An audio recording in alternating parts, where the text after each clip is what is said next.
And that's when she saw it. Hey, I'm Sapphire. Want to hear something scary?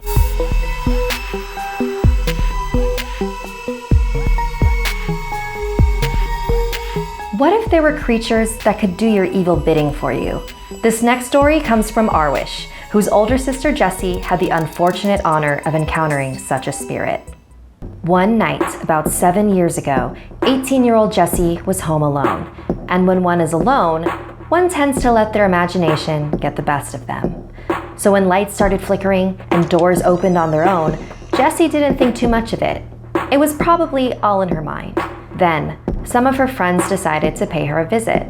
Jessie did notice that the strange activity stopped when they were there. They stayed until about 10 p.m., and after they left, Jessie decided to watch some TV. The walls of her apartment were paper thin, and she could hear every word that her fighting neighbors were exchanging. Frustrated, she decided to get some fresh air out on her balcony. But right as she was about to place her hand on the doorknob, she heard a knock, coming from the other side of the door. Writing that off as her imagination, she opened the door and was immediately hit with a strong gust of wind. She covered her eyes to protect them from the impact.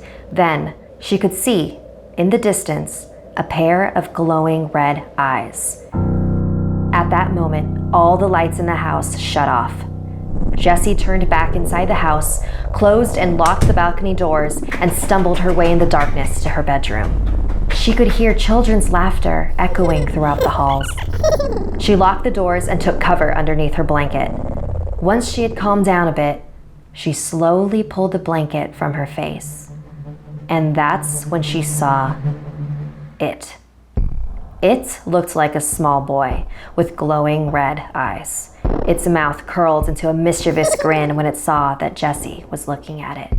She quickly pulled the covers back over her head and heard an extremely high-pitched scream.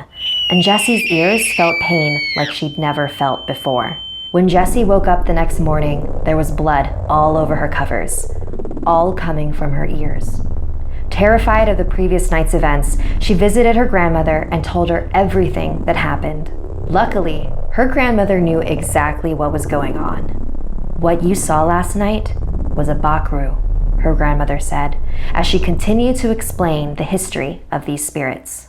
During the West Indies sugar trade in the mid-17th century, there were mass sugarcane plantations in Suriname, a Dutch colony in South America, where Jessie's grandmother grew up. The plantation owners imported slaves from Africa, Asia, and Indonesia. The Indonesians were very spiritual, as they believed that their faith would help them get through these terrible times. When a slave died, they performed a ceremony so that the spirit could be put to rest. But sometimes, the ritual couldn't be completed, and therefore, the deceased soul became a restless entity. These are the Bakru, spirits that are roughly half the size of a human child with enlarged heads. They are half flesh and half wood and cannot feel any pain. They can be controlled by those who practiced Obeah, an Afro-American religion similar to Vodou or Santeria. These spell workers would use the Bakru to cause harm to someone, and since the Bakru have no will of their own, they carry out their master's wishes fearlessly. The Bakru will attempt to possess the body and mind of the victim, consume their soul, and take their life. If the victim is easily manipulated, then the Bakru will have no trouble carrying out its task. But if the victim is strong-willed, like Jessie, then they can stop it from taking over. Jessie believes that it was her ex-boyfriend who sent the Bakru after her, since he practiced Obeah and was convinced that she had cheated on him. Because Obeah is not a commonly practiced religion, Jessie has had no luck in figuring out how to completely get rid of the Bakru. To be safe, Jessie's grandmother had a protection ritual performed for her. And while that has prevented the Bakru from possessing her, it hasn't stopped them from trying. Every now and then, she still hears the high-pitched whispers, the childlike laughter. Sometimes, she catches one in the corner of her eye. It's been 7 years since she first encountered them, but strange things still happen to this day. Recently, she saw what looked like a 5-year-old boy in a hoodie staring at her house. It was raining pretty hard, so she went outside to see if he needed help. But when she looked up, he was gone. She went back inside and forgot about him, until hours later, when she saw him again, still wandering outside her house. It was pretty late at night, so she went back out to talk to him and immediately became nauseous and ran back inside, where the lights began flickering uncontrollably. Maybe that was all a coincidence, or maybe the Bakru is still after her.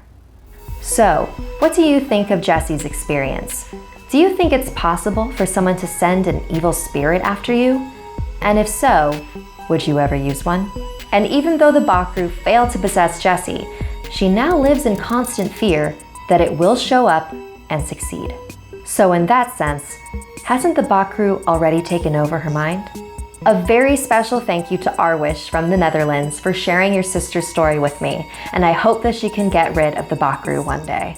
If you or anyone you know have any unique paranormal experiences, I'd love to hear it. Send me a message on Instagram and I might feature your story.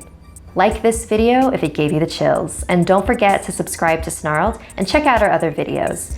And if you dare to follow me, my links are in the description below. Until next time, sweet dreams.